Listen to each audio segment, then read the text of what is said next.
जय माता रानी दोस्तों, मैं सीमा आप सभी का स्वागत करती हूँ आपके अपने चैनल राधा कृष्ण ऑफिशियल में। उम्मीद करती हूँ आप लोग बहुत ही अच्छे होंगे। तो ये बताने के लिए कमेंट बॉक्स में जय माता दी जरूर लिखिएगा।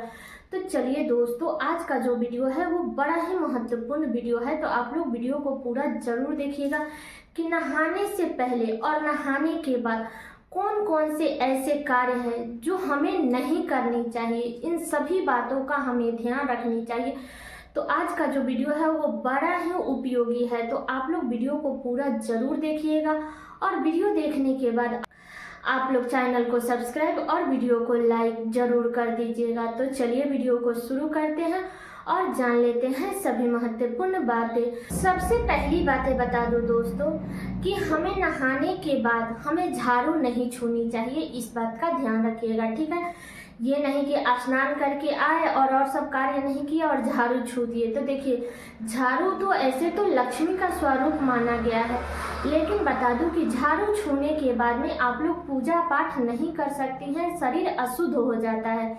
इसलिए स्नान करने के बाद हमें झाड़ू नहीं छूनी चाहिए। सुबह में उठ करके आप लोग पोछा लगाए या ना लगाए, लेकिन आपको झाड़ू लगा लेनी चाहिए। इसके बाद में स्नान करने के बाद में पूजा पाठ करने के बाद में आप लोग झाड़ू छू सकते हैं, लेकिन नहाने के तुरंत बाद आप लोग झाड़ू मत छूइएगा। इस बात का ध्यान रखिएगा, ठीक है। तो ये हो गया पहला कार्य। दूसरा कार्य है कि देखिए, हमें स्नान करने के तुरंत बाद पैर में महावर नहीं लगानी चाहिए, ठीक है।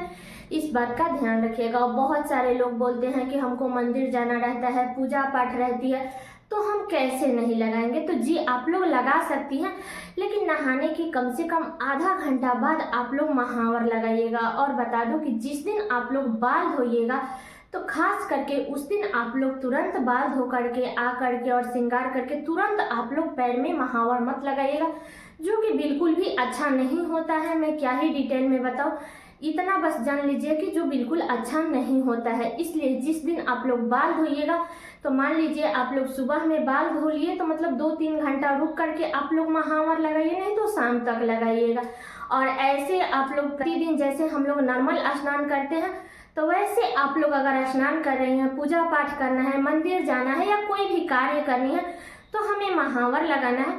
तो आप लोग लगा सकते हैं, 10, 15, 20 मिनट रुक करके आप लोग महावर लगा लीजिएगा, ठीक है। लेकिन स्नान करने के तुरंत बाद हमें पैर में महावर नहीं लगानी चाहिए, ठीक है। तो ये भी बातें क्लियर हो गई। अब चलिए अगली बातें जान लेते हैं। तो बता दो दोस्तों कि जिस दिन आप लोग बाल धोइएगा ना, उस दिन आपको नाखून नहीं काटनी चाहिए। इस बात का ध्यान रखिएगा। मैं और भी किसी वीडियो में बताई हूँ, लेकिन आपको जिस दिन बाल धो रही हैं या स्नान कर रही हैं, तो स्नान करने के तुरंत बाद हमें नाखून भी नहीं काटनी चाहिए। इस बात का ध्यान रखिएगा, ठीक है। अगली बातें बता दूं कि देखिए, हमें नहाने के तुरंत बाद, मान लीजिए कि रात में लोग, बहुत सारे लोग हैं जो बर्तन वगैरह नहीं धोए रहते हैं, तो स्नान कर लेते हैं, इसके बाद में जूठा बर्तन धो लेते हैं, इसके बाद में जाते हैं पूजा करने के लिए। तो बता दो कि नहाने के बाद आप लोग जूठा बर्तन मत धोइएगा। इस बात का ध्यान रखिएगा, ठीक है। आप लोग पूजा का बर्तन स्नान करने के बाद ही धोइएगा, इस भी बात का ध्यान रखिएगा, ठीक है। लेकिन हमें जूठा बर्तन नहाने के बाद नहीं धोनी चाहिए, झाड़ू नहीं छूनी चाहिए। अब बहुत सारे लोग बोलेंगे कि हम पूजा रूम का सफाई तब कैसे करेंगे अगर हम नहाने के बाद झाड़ू नहीं छुएंगे तो, क्योंकि स्नान करने के बाद ही हम पूजा मंदिर की साफ सफाई करते हैं। तो बता दूं दोस्तों कि देखिए, पूजा मंदिर में आप लोग झाड़ू मत लगाइएगा, आप लोग उसमें पोछा लगा दीजिएगा, ठीक है। क्योंकि स्नान करने के बाद में पूजा मंदिर साफ करनी है, तो आप लोग उसमें पोछा लगा सकते हैं, लेकिन झाड़ू हमें स्नान करने के बाद नहीं छूना है, क्योंकि शरीर अशुद्ध हो जाता है। इस बात का ध्यान रखिएगा। जब आप लोग पूजा पाठ कर लेती हैं, इसके बाद में अपना जो भी घर में बाहर झाड़ू लगानी है आप लोग लगाते रहिएगा, लेकिन जब तक पूजा नहीं कर लेती हैं तब तक आपको झाड़ू नहीं छूनी चाहिए, लोहा नहीं छूनी चाहिए, ठीक है। क्योंकि स्नान करने के बाद लोहा भी नहीं छुआ जाता है। इस बात का ध्यान रखिएगा, ठीक है। कि ये जो छोटी छोटी जो नियम है ना, तो जो लोग तो जानते हैं उनके लिए तो बहुत अच्छी बात है, लेकिन जो लोग नहीं भी जानते हैं ना, तो उन्हें ये सब कार्य करने से बचना चाहिए, जो कि बिल्कुल भी अच्छा नहीं होता है। जो भी हमारे बड़े बुजुर्ग जो भी ये नियम धर्म बनाए हैं ना, वो बहुत सोच समझ के बनाए हैं, ठीक है। एक बार आप लोग आजमा करके तो देखिएगा, ठीक है। क्योंकि ये जो छोटी छोटी जो नियम है ना, वो हमें इस सभी नियमों पर हमें ध्यान जरूर देनी चाहिए। ऐसे कोई नियम नहीं बना दिया है। अब जो लोग इस पे विश्वास करते हैं वो लोग तो विश्वास करेंगे ही, और जो लोग विश्वास नहीं करते हैं वो लोग तो अंधविश्वासी बोलेंगे कि ये सब कुछ नहीं होता है, ऐसा करने से कुछ नहीं होता है। तो देखिए, सबका समय एक जैसा नहीं होता है। ये नहीं कि आज समय सही है तो सब कुछ सही ही रहेगा और आगे भी सही रहेगा, ऐसा कुछ भी नहीं है। क्योंकि अगर हमें अच्छी किस्मत चाहिए तो हमें अच्छे अच्छे कार्य भी करनी चाहिए। ये नहीं कि शरीर मिल गया, आज भगवान की कृपा से सब कुछ है तो हम खा रहे हैं, पी रहे हैं, घूम रहे हैं या ऐसो आराम कर रहे हैं। तो यही हमारी जिंदगी का मकसद नहीं है कि बस हमें खाना है, पीना है और घूमना है। नहीं, हमें कुछ अच्छे अच्छे कार्य भी करनी है। जो भी नियम धर्म बनना है उस सब पर हमें ध्यान भी देनी है। तो इस छोटी छोटी बातों का आप लोग जरूर ध्यान रखिएगा, क्योंकि अच्छी किस्मत करने के लिए हमें अच्छी बातों का ध्यान भी रखनी चाहिए, ठीक है। अब चलिए जान लेते हैं कि हमें नहाने के बाद कौन कौन से कार्य करनी चाहिए। तो सबसे पहले बता दूं दोस्तों कि मान लीजिए कि अभी के समय में बहुत ज़्यादा लोग बिजी रहते हैं और सुबह के टाइम में तो बहुत कम ही मतलब समय मिलता है। तो देखिए, कोशिश कीजिएगा कि आप लोग सुबह में स्नान करके ही किचन में जाइएगा, ठीक है। मान लीजिए कि सुबह में बच्चे लोग स्कूल जाते हैं, पति ऑफिस जाते हैं, सुबह में भाग दौड़ बहुत ज़्यादा हो जाती है। तो अगर वैसे आपको समय नहीं मिलता है, अगर आप मतलब स्नान नहीं कर पाती हैं, तो कम से कम आपको ब्रश करके ही अपने किचन में जानी चाहिए, बासी मुख से नहीं जानी चाहिए। इस बात का ध्यान रखिएगा, ठीक है। अगली बातें बता दूं कि देखिए, जब भी आप लोग स्नान कर लेते हैं सुबह में, तो आपको 2-4 मिनट के लिए भी आपको भगवान के सामने हाथ जरूर जोड़नी चाहिए। ऐसे तो हमें पूजा पाठ प्रतिदिन करनी चाहिए, एक भी दिन हमें मंदिर को उपवास नहीं छोड़नी चाहिए। लेकिन मान लीजिए घर में कोई फैमिली सदस्य कोई भी है, वो अपना पूजा पाठ कर लिए हैं, तो जो भी फैमिली सदस्य हैं तो वो स्नान कर रहे हैं, और खास करके महिलाएं स्नान कर रही हैं, तो 2 मिनट के लिए भी हमें भगवान के सामने जा करके हाथ जोड़नी चाहिए, माथा टेकनी चाहिए, और इतना अच्छा मतलब कि सुबह दिए हैं उसके लिए धन्यवाद देनी चाहिए। इतना अच्छा मतलब कि दिन बीते उसके लिए भी हमें भगवान को धन्यवाद देनी चाहिए। तो 2-4 मिनट का समय आप लोग जरूर निकालिएगा पूजा पाठ करने के लिए। ऐसे तो नियम है कि जब तक हम भगवान की पूजा करते हैं, दीपक जलाते हैं, धूप बत्ती जलाते हैं, भोग लगाते हैं, तभी मतलब कि पूजा पाठ होता है। लेकिन मान लीजिए घर में कोई कर लिया है तो ठीक है, आप लोग मतलब सिर्फ प्रणाम कर लीजिएगा। अगर घर में कोई नहीं किया है तो कोशिश कीजिएगा कि आपको प्रतिदिन अपने घर में पूजा पाठ जरूर करनी चाहिए। इस बात का ध्यान रखिएगा, ठीक है। क्योंकि बहुत ही अशुभ दिनों में घर हो, मंदिर हो, ये सब चीज़ें उपवास छोड़ी जाती है। इसलिए हमें अपने घर में प्रतिदिन घंटी बजानी चाहिए, पूजा पाठ प्रतिदिन करनी चाहिए। इस बात का ध्यान रखिएगा, ठीक है। तो ये बातें हो गया। अगली बातें बता दूं दोस्तों कि देखिए, मंदिर की साफ सफाई हो या पूजा मंदिर का जो भी बर्तन वगैरह भोग हम जो भी हम भोग लगाए रहते हैं वो बर्तन हो, तो वो सारे कार्य हमें मंदिर का कार्य स्नान करके ही करनी चाहिए। ये नहीं कि बहुत सारे लोग हैं जो बिना स्नान किए मंदिर की साफ सफाई कर लेते हैं, बर्तन धो लेते हैं, इसके बाद में जाते हैं स्नान करने के लिए। तो देखिए, आप लोग मतलब सुबह में जब हम लोग सो के उठते हैं ना, तो हमारा शरीर जो होता है वो अशुद्ध होता है।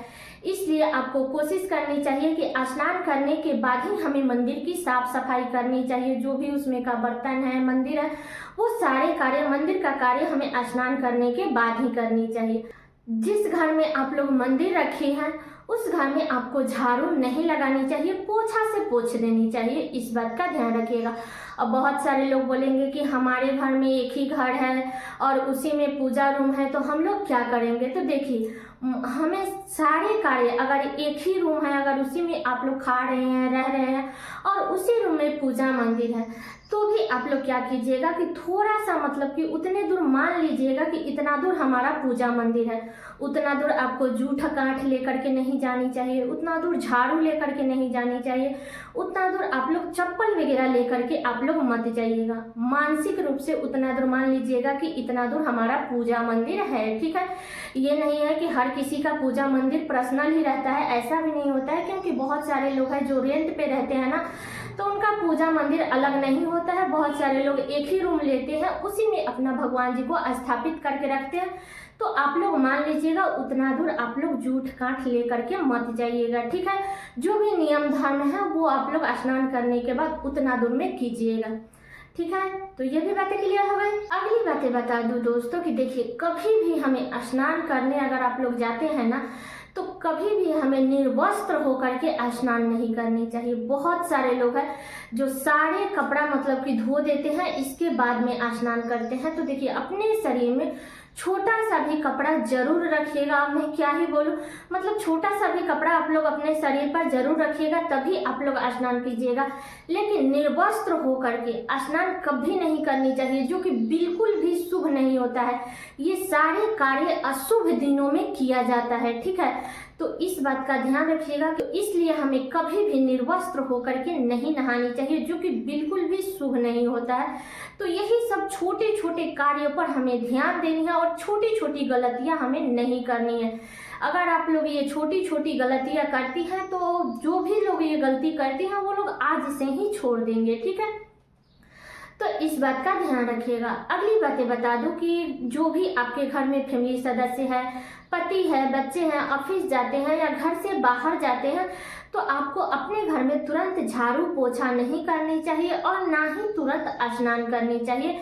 इस बात का ध्यान रखिएगा। जब वो लोग ऑफिस में पहुंच जाते हैं तो एक टाइम होता है ना कि हाँ इतने समय में लोग पहुंच जाएंगे, तो एक बार आप लोग फोन करके पता कर लीजिएगा। अगर वो लोग पहुंच गए हैं, इसके बाद में आप लोग अपने घर में झाड़ू पोछा कीजिएगा, ठीक है। ऐसे तो हमें सुबह में ही झाड़ू लगा देनी चाहिए।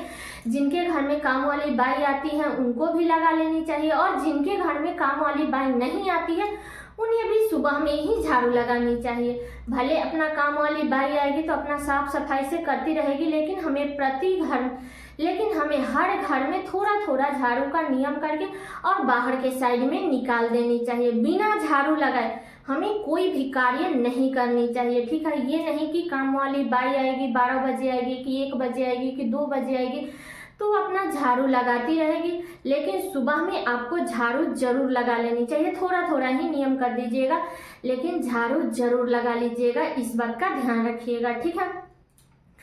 तो यही सब बातों का ध्यान हमें रखनी है। और दोस्तों, आप लोगों से एक छोटा सा रिक्वेस्ट है कि अगर आप लोग चैनल पे नए आए हैं तो चैनल को सब्सक्राइब और वीडियो को लाइक जरूर कर दीजिएगा। तो सारी बातें क्लियर हो गई। तो इन्हीं सभी छोटी छोटी बातों का हमें ध्यान रखनी है, क्योंकि ये नहीं है कि मानव शरीर मिला है तो बस हमें खाने के लिए, पीने के लिए और घूमने के लिए नहीं, कुछ नियम धर्म, कोई भी धर्म का कार्य करने के लिए भी मिला है, ठीक है। तो सारी बातें क्लियर हो गई। उम्मीद करती हूँ कि आप लोगों के लिए वीडियो बहुत ही उपयोगी होगा। तो ये वीडियो मेरा यहीं तक का था। कैसा लगा ये वीडियो आप लोग कमेंट करके जरूर बताइएगा। चैनल पे नए आए हैं तो सब्सक्राइब कर दीजिएगा, वीडियो को लाइक कर दीजिएगा और वीडियो को शेयर कर दीजिएगा, ताकि हर किसी को ये सारी महत्वपूर्ण बातें जानने को मिल सके। तो चलिए दोस्तों, मिलती हूँ अगले वीडियो में किसी नए वीडियो के साथ में। तब तक के लिए नमस्कार।